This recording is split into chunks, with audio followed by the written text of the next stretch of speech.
Et tout.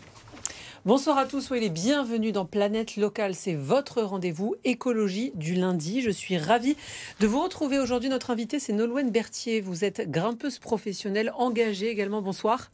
Vous allez tout nous dire dans un instant de votre parcours et de vos projets. À mes côtés, comme chaque lundi, c'est Julie pour le média Gommette. Bonsoir Julie. Bonsoir Sophie. On va commencer avec toi et l'actualité écologique de la semaine. C'est parti.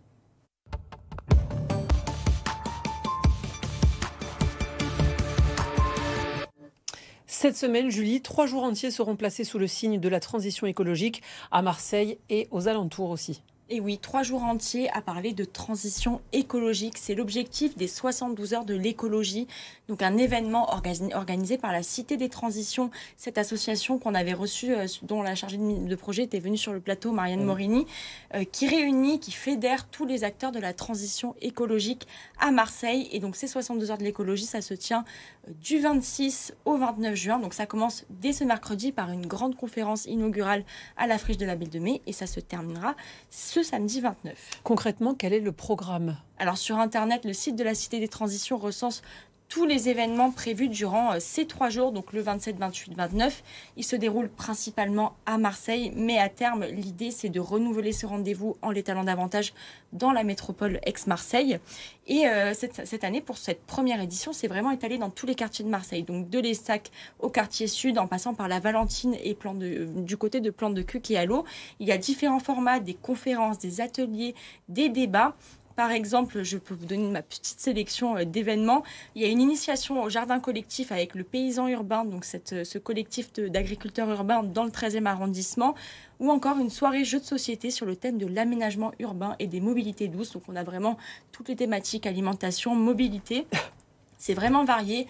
Là, j'ai précisé si c'est tout public ou uniquement pour les enfants ou les adultes. Le prix aussi, normalement, c'est prix libre ou globalement, plus souvent, c'est gratuit.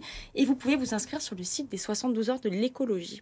Voilà. Merci Julie pour toutes ces infos. On passe à l'invité de Planète Locale. Nolwenn Berthier, vous êtes donc grimpeuse professionnelle. Est-ce que vous pourriez présenter votre métier, s'il vous plaît ? Tout à fait. Alors j'ai 2 métiers dans ma vie. Le premier, c'est effectivement d'être grimpeuse de haut niveau. Donc voilà, je parcours les falaises pour grimper des voies les plus dures possibles. Et à côté de ça, j'accompagne les transformations dans les organisations au sein du collectif Mission Possible. On est basé à Aix-en-Provence et on organise des séminaires justement pour accélérer le changement dans les entreprises et les structures publiques. Donc, grimpeuse professionnelle, comment votre pratique sportive vous a amené à être engagée sur la thématique environnementale ? Est-ce que ça a été un vecteur de sensibilisation pour vous ?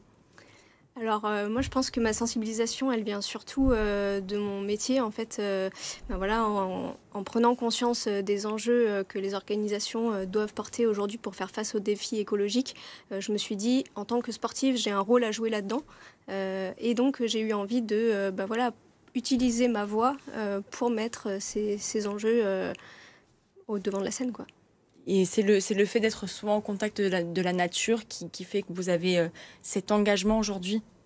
C'est sûr qu'être au contact de la nature, ça donne envie de la protéger. Moi, c'est la nature, j'y suis tous les jours, c'est mon terrain de jeu. Donc voilà, ça me donne envie de prendre soin de tout ça. Vous constatez des changements dans votre activité liés au réchauffement climatique, au changement de conditions naturelles par exemple, je sais pas, je pense à la pollution visuelle, la pollution atmosphérique. Alors il y a pas mal de changements qu'on voit, notamment les saisons en fait. On se rend compte que les saisons ne sont plus du tout les mêmes. Parce que nous, en fait, notre sport, il joue beaucoup sur les conditions météorologiques. Donc c'est quelque chose qu'on voit beaucoup. Ouais. Vous avez un autre combat, ce sont les pollutions sonores. On peut peut-être regarder les images que l'on voit donc dans les calanques avec ce violon qui est joué. Vous allez peut-être nous expliquer en quoi cela consistait. Voilà ce qu'on voit là, ce que vous voyez. Qu'est-ce que c'est ? Alors ça, du coup, c'est le projet Une voix pour la nature. Une voix pour la nature, c'est des voyages sportifs, donc d'escalade, moi c'est ma passion, où je vais à la rencontre d'experts qui m'expliquent en fait comment eux protègent le vivant au quotidien. Et la personne qu'on voit à l'écran, c'est MK de Canard, Marie-Kelle de Canard, qui est biologiste marine. Et elle est navigatrice et elle protège les océans, et notamment sur les sujets de pollution acoustique. Et elle joue du violon. Oui, elle est violoniste aussi. À la faune, c'est ça ? Elle fait des... Alors effectivement, elle est aussi violoniste. C'est une femme assez incroyable. Elle joue du violon, où en fait, elle joue du violon sur des vidéos et des chants de baleines pour transmettre en fait aux gens des émotions, pour les inciter à protéger les baleines en fait. Peut-être pour recontextualiser, là vous êtes parti pendant 10 jours en voilier, donc avec cette spécialiste et d'autres grimpeurs. Qu'est-ce que vous avez fait pendant ces 10 jours et quel est le lien exactement avec la pollution sonore ? L'idée de ce voyage, c'était vraiment de partager nos passions. Donc voilà, la protection de la vie marine, moi l'escalade. Et en fait, pendant ces 10 jours sur le voilier, on était au plus proche de la mer pour échanger ces deux passions-là. Donc elle m'a expliqué un peu les enjeux. On a écouté par exemple le bruit dans la mer, le bruit des bateaux dans la mer, le bruit de la vie dans la mer quand il n'y a pas de bateau. Et elle m'a montré tout ça. Et donc l'idée, c'est de retranscrire tout ça derrière dans une web-série pour le partager au plus grand nombre. Une web-série qui sera diffusée sur YouTube, c'est bien ça ? L'année prochaine. L'année prochaine. Et donc, qu'est-ce que vous avez constaté là ? Vous pouvez nous teaser un peu ce que vous avez vu ? Est-ce qu'il y a moins de bruit ou plus de bruit dans les calanques liées à l'activité humaine ? C'est une activité qui est en fait cyclique. Il y a des fois où il y a du bruit, des fois où il n'y a pas de bruit, mais ce qu'on se rend compte, c'est que l'humain, il a une empreinte très forte en fait sur la nature. Aujourd'hui, moi, dans mon activité, je me rends compte qu'on consomme la nature pour notre passion. Et de manière générale, on a ce dérèglement climatique qui est un enjeu écologique. L'enjeu de ce projet, c'est de se dire, en fait, il y a un autre enjeu dont on ne parle pas assez, à mon sens, c'est la protection de la biodiversité. On a une emprise très forte sur la nature et sur les autres vivants, une sorte de rapport de domination. L'objectif de ce projet, c'est de se dire, est-ce qu'on pourrait avoir une autre manière de vivre avec les vivants qui soit, qui aille vers plus d'égalité et plus en harmonie. Et justement, ça, c'est la première étape de votre projet, puisque vous avez 3 autres étapes, si je ne me trompe pas, qui sont prévues sur d'autres thématiques que la pollution sonore. Tout à fait. La prochaine étape, elle est en ville avec de l'escalade urbaine et le sujet de la pollution lumineuse. D'accord. Donc, qu'est-ce que vous allez faire concrètement ? Concrètement, je vais aller à la rencontre d'un expert qui s'appelle Samuel Busson, qui travaille au CEREMA. Il travaille sur l'aménagement public et comment en fait on peut gérer les éclairages au niveau public pour avoir le moins d'impact possible sur la biodiversité. Et du coup, mettre ça sur des images d'escalade urbaine pour aussi aller dans les émotions que procure le sport et le sport dans la nature. Parce que je suis convaincue que ces émotions-là, elles sont nécessaires en fait pour engager le passage à l'action. Et c'est aussi ce dont on manque aujourd'hui. Les enjeux écologiques, on en parle beaucoup. C'est beaucoup dans notre tête, dans le sens rationnel de la chose. Aujourd'hui, je me dis que le côté émotionnel est nécessaire pour passer à l'action. Et quand vous grimpez, justement, vous la constatez, cette pollution lumineuse, vous surplombez tout, vous devez voir qu'on produit énormément de pollution lumineuse en ville. Effectivement, moi, je m'en rends énormément compte quand je vais grimper en falaise parce qu'en fait, j'ai l'occasion de camper aussi en pleine nature dans des endroits hyper privilégiés. Et en fait, dans ces endroits, il y a des ciels étoilés qui sont absolument incroyables. Et c'est vrai que quand je rentre en ville, tout s'éteint. Et oui, on ne les voit pas. On ne voit plus rien. Et oui, parce qu'on a trop de lumière. Et les prochaines étapes, donc il y a 2 autres thématiques, vous pouvez les rappeler ? Ça va être sur les forêts et sur les rivières. Les forêts, donc l'exploitation des forêts, c'est bien ça. Et vous partirez pour ces étapes ? Ça va être du coup fin septembre. Fin septembre, d'accord. En train. Puisqu'on est sur la thématique sportive, les JO approchent.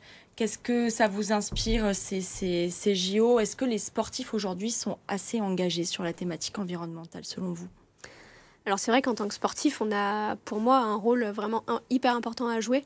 À partir du moment où on est médiatisé, on a la chance de pouvoir faire passer des messages. Donc effectivement, les sportifs ont un rôle hyper important dans nos sociétés. Et après, sur les JO, il y en a qui prennent la parole, d'autres qui prennent pas la parole. Chacun fait aussi avec ce qu'il pense être juste. Merci beaucoup. Merci Nolwenn Berthier d'être venue sur le plateau de Planète Locale. On poursuit avec l'objet de la semaine présenté par Julie.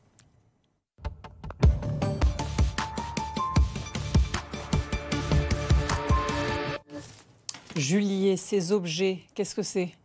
Alors, cette semaine, je vous présente des produits pour le ménage. Bon, le printemps est passé, maintenant on est en été, mais on peut quand même continuer son ménage d'été.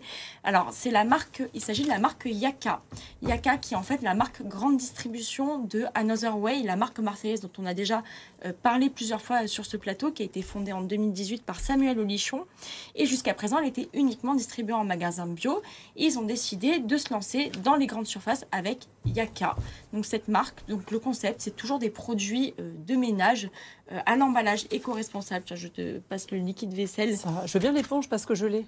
Ah, tu as l'éponge? Je l'ai. Ah, super. Bah, je crois que c'est leur produit phare. Elle a duré 1 an et demi. C'est Elle ça. lave très très bien. Oui. On la met au lave-linge, voilà, au au lave-vaisselle. lave-linge à 60 avec les serviettes et c'est parfait. Ah ben voilà, Voilà. c'est super. Mais voilà, justement, l'idée, c'est que cette éponge, on peut la laver et ça permet d'éviter d'acheter des éponges, de les jeter, de les racheter. Et finalement, c'est aussi plus économique puisque je crois qu'elle coûte dans les 5 euros plutôt que de racheter plusieurs éponges.